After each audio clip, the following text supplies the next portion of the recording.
غلام رسول غلام رسول غلام رسول کے مدنی پھول غلام رسول.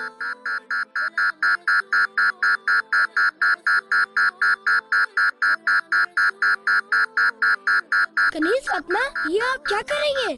لائیے مجھے دکھائیں. اذان کا احترام کرتے ہوئے گفتگو اور کام کاج روک کر اذان کا جواب دیجیے اور ڈھیروں نیکیاں کمائیے.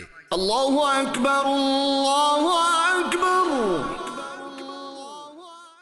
کنیز فاطمہ، کیا آپ کو اور زینب کو نماز پڑھنے کا طریقہ آتا ہے؟ نہیں تو مجھے آتا ہے. ماشاء اللہ.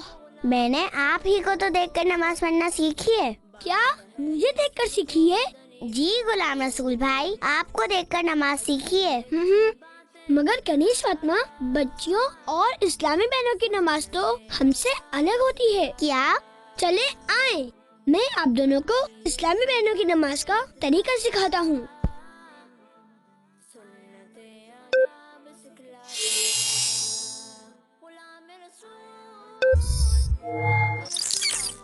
تو سب سے پہلے اسکارف یا چادر کے نیچے کندھوں تک اللہ اکبر کہتے ہوئے دونوں ہاتھ اٹھانے ہیں.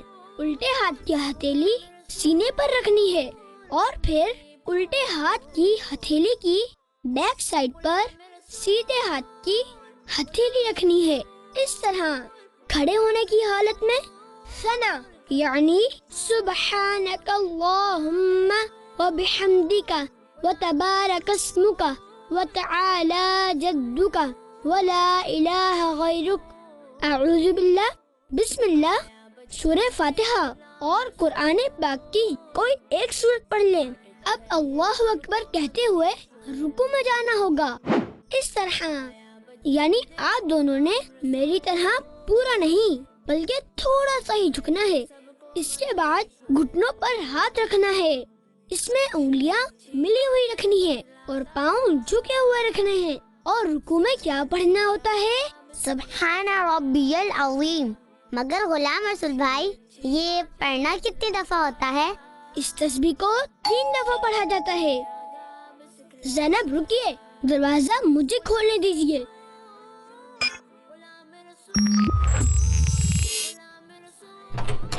السلام علیکم ورحمۃ اللہ وبرکاتہ.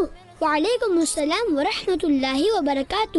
فیضان بھائی، کیسے آنا ہوا؟ اور سب خیریت تو ہے نا؟ جی جی سب خیریت ہے. وہ میں آپ کے گھر کے پاس سے گزر رہا تھا تو سوچا آپ سے ملتا ہوا چلوں. یہ تو بہت اچھا ہوا کہ آپ آئے. آئیے اندر آ جائیے. آپ بھی اسلامی بہنوں کی نماز کا طریقہ دیکھیے. ہاں تو کنیز فاطمہ، میں نے نماز کا طریقہ کہاں تک بتا دیا تھا؟ رکوع میں 3 بار سبحان ربی العظیم پڑھنا ہوتا ہے. اس کے بعد سمیع اللہ لمن حمیدہ کہتے ہوئے بالکل سیدھا کھڑا ہونا ہوتا ہے اور پھر کہنا ہوتا ہے اللہم ربنا ولک الحمد. ماشاء اللہ کنیز فاطمہ. اللہم ربنا ولک الحمد. جی، اب اس کے بعد اللہ اکبر کہتے ہوئے اس طرح سجدے میں جانا ہوتا ہے کہ پہلے گھٹنے، پھر ہاتھ، پھر دونوں ہاتھوں کے بیچ میں اس طرح سر رکھنا ہوتا ہے کہ پہلے ناک پھر پیشانی زمین پہ لگے. سجدے میں نظر ناک پر ہونی چاہیے. سجدہ سمٹ کر کرتے ہیں اس طرح، اور دونوں پاؤں پیچھے نکالنے ہوتے ہیں اس طرح. اب سجدے میں کیا پڑھنا ہوتا ہے؟ سبحان ربی الاعلی. ماشاء اللہ. اور یہ بھی 3 دفعہ ہی پڑھنا ہوتا ہے. جی، اس سے بھی 3 دفعہ ہی پڑھا جاتا ہے.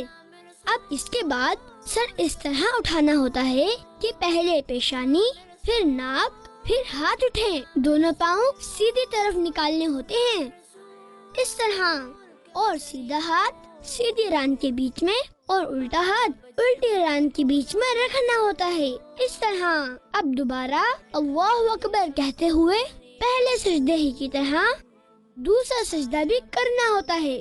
اب پہلے سر اٹھانا ہے،